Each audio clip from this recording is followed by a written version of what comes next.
Hi, I'm Joe Spector, the Albany Bureau Chief for the USA Today Network. We're here with John Campbell. We are live from Albany, live in our beautiful Albany office. We haven't done a live stream in quite a while, so we appreciate you joining us. John, here we are about a month out before the end of the legislative session, so we're really starting to get crunch time with the different pieces of legislation that lawmakers want to pass before they end for the year. And one we're going to talk about today and take your questions about deals with whether or not New York can force President Trump to release his taxes to the federal, to Congress. Yeah. Well, not President Trump release it, but have the state tax department release it to Congress. There's a battle at the federal level right now over President Trump's taxes. A congressional committee led by House Democrats are trying to get a look at his taxes from the IRS. Now, a lot of that same information on his federal tax returns would be on his state tax returns. He is a New York State resident.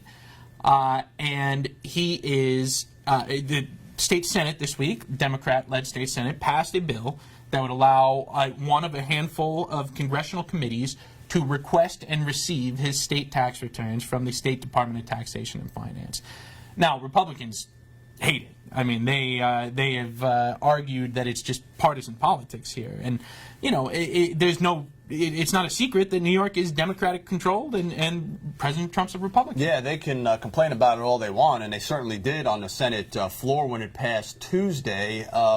But really, they didn't have much say in the matter. It passed along party line. So there's several things at play here. So the Senate passed a bill, as you mentioned. There's another one that they passed that would close what they claim is a loophole when it comes to double jeopardy. So say President Trump was to pardon, Paul Manafort or something, right? Exactly. For example.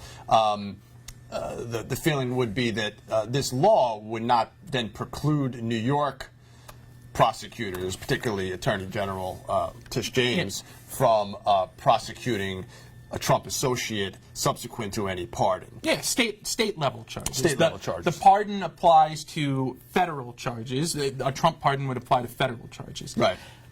There is a question about whether or not it would then be considered double jeopardy to charge him on the state level with essentially the same charges. Right. They're passing the state Senate, Democrat-led again, passed a bill that would say no, that's not double jeopardy if the pardon was issued to the president or his members of his inner circle or his family. I mean, it is very narrowly tailored. To President Trump and his family, and that is something that really made Republicans mad. It did. I mean, they claimed it was political posturing. This was only really targeted at the president. They claimed there was a dangerous precedent in that it would allow, what New York's trying to do is particularly go after the president. Where they said, well, what if you want to go after somebody else? So we're taking your questions, whether you think it's a right thing or not for New York lawmakers to go after Trump's taxes and or his associates under the double jeopardy bill. So where does this stand? It passed the state Senate. Well, now it would have to pass the Assembly. Let's just focus on the tax one first. That would have to pass the Assembly. Now, there certainly appears to be support in the Assembly, and it's a bit of breaking news, so to speak, but not really, in that just this morning, right before we came on the air, Governor Cuomo is on a boat, literally, in the Hudson River, watching the final pieces of the old Tappan Zee Bridge come down. They're kind of bringing it down slowly, but the process started today, so they had an event. And he took some questions, off-topic questions, on a boat. Right. Off-topic, on a boat. You see the parallel there? I gotcha. So he was on a boat taking off-topic questions. And one of those was whether or not he would support this bill to allow the State Taxation and Finance Department to provide Congress with President Trump's state taxes. Yeah. Cuomo says he supports it and he thinks it's going to pass. Yeah. I mean, that's pretty telling. Assembly Democrats do have some current concerns with the other bill, the double jeopardy bill, in part because it is very narrowly tailored to the president. The tax bill seems to have a little bit more momentum, quite frankly. Yeah. And it is. Well, they claim it hasn't passed the Assembly yet, though. No, and they claim it's not unprecedented in that there is a relationship between, say, the Taxation Department and the IRS if they want information. Congress does have the ability to ask for taxes from folks. You know, so they claim it's not unprecedented. Now, what will this mean? So New York passes it, Cuomo signs it. Let's flash forward a little bit. It's going to end up in a lawsuit. Yeah, I mean, you know, without a doubt. This is going to end up in court, whether it's a law in New York or not. We got a lot of people weighing in, which is great here. Mason, watching in Rochester. Hi, Mason. He says, it doesn't make any sense. How does the state get to decide if Donald Trump can pardon crimes? And that's where we discuss the difference between the federal crimes and the state crimes. Yeah. The president, by letter of the law, can pardon federal crimes, but cannot pardon state crimes. But there's that question of whether it would be double jeopardy to bring state charges after somebody's been pardoned on federal charges. This bill would say no, it's not double jeopardy. It would make clear that it's not double jeopardy. But like you just said, it would ultimately be up to the courts to decide. Yeah. If the state were to if Donald Trump were to pardon Paul Manafort, which actually this wouldn't apply to Paul Manafort because he's already been charged. This is forward-looking. Yeah, right. In terms of charges, you know, if he were to pardon somebody in his inner circle, and then you know, the state attorney general were to bring charges, that person almost certainly will claim that it violates his double jeopardy protections. It's true. Both of these bills, running on separate tracks, would ultimately end up in the courts. There's no question about it. Other people weighing in. Jack, watching in Rochester, he says this isn't just politics. He says they need to ensure there are no illegal entanglements. He brought up the case of Richard Nixon. And John, watching in Binghamton on the Press and Sun Bulletin page, he says, I think that all New York State politicians have plenty enough to do trying to dig the state that they supposedly represent out of the hole that they are in. Start by stopping the New York State taxpayers from fleeing New York State.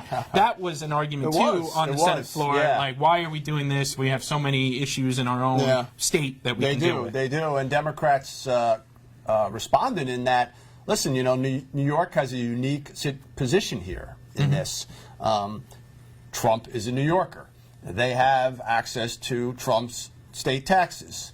Those would go a long way. You know, Jerry Nadler is one of the ones leading the charge here. He's a New Yorker. Yep. He has praised the efforts of New York lawmakers to get at the president's New York taxes. So there is a unique place in this. You know, it's not only this.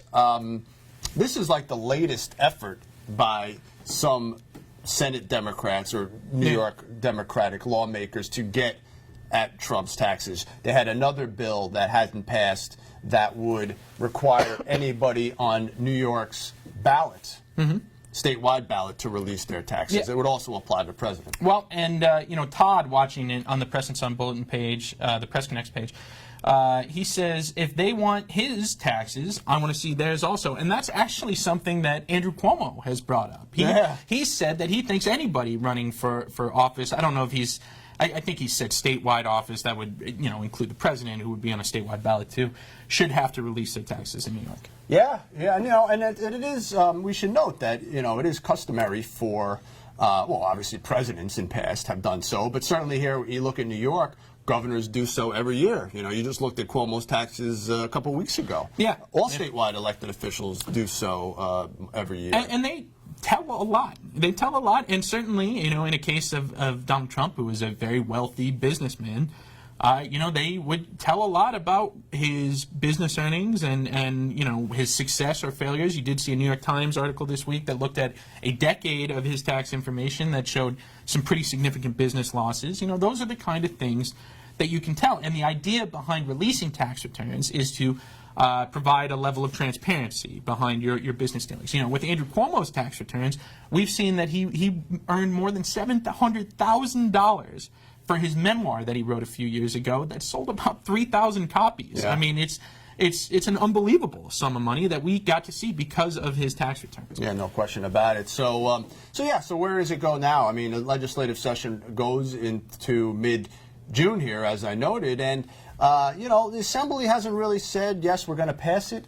But you have to assume that they probably will. Cuomo indicated he thinks it will, and he would sign that. Certainly the governor has been a critic of the president, as have Democrats throughout New York. So it seems to be gaining a lot of momentum. Yeah, Kathleen, watching in Rochester on the Democrat and Chronicles page, she says she is furious about this. She says Trump should sue.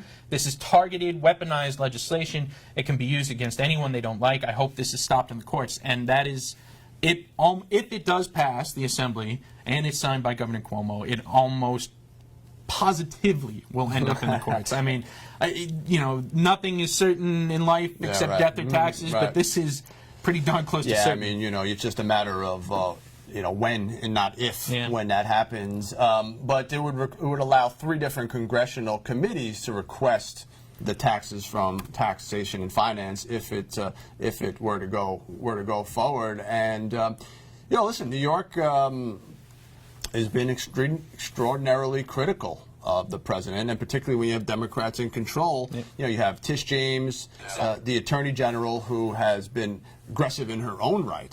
She's actually the one, when it comes to the double jeopardy bill, she's the one who brought it up in the first place. Because, there's over 100 different actions that she and her predecessor, Eric Schneiderman, had taken against the Trump Whatever happened administration. to that guy? Oh, yeah, well, we could do a whole 20 minutes on him if you want. So this is kind of like the next piece in what has been an ongoing fight with the Trump administration here in New York. Absolutely. And, like you said, it is because New York is in a unique position. Donald Trump is a New Yorker. He files taxes here. A lot of the conduct of the transition team and things like that happened in New York State, which is why both the double jeopardy bill and the tax bill are of note here. Because, and it's really, you go back to this past November's election when Democrats convincingly took control of the state Senate from Republicans. These are the actual impacts of why that is. If there were a Republican-controlled Senate, neither of these bills would have gone anywhere. Never got to the floor, that's for sure. Yeah, absolutely. What else we wanted to say about that? Yeah, I think that was pretty much it on it. You have any other people you want to comment? Lawton, watching on the Democrat and Chronicles page, he says this is a waste of time, and meanwhile people are heading for the border to leave the state. Over in Binghamton, at the Press Connects page, Thomas says, yes, they are, quote, fleeing New York to move to Trump states to take advantage of the free stuff they are getting at the cost of New York taxpayers in the swampy South. That is an argument that the governor, Andrew Cuomo, has always made, that New York gives more to Washington and other states than it gets. And that's one, the same argument's made in New York State, though, where upstate gets more than it gives to downstate New York City. And those points are really what Trump himself says pretty regularly about New York. Anytime New York is critical of him, or Andrew Cuomo, he pushes back and says that's why people are leaving New York. Good. Well, we'll leave it there. Thanks so much for joining us. So you can look for our stories this week about the double jeopardy bill and New York's efforts to get Trump's state taxes released. So thanks so much for joining us.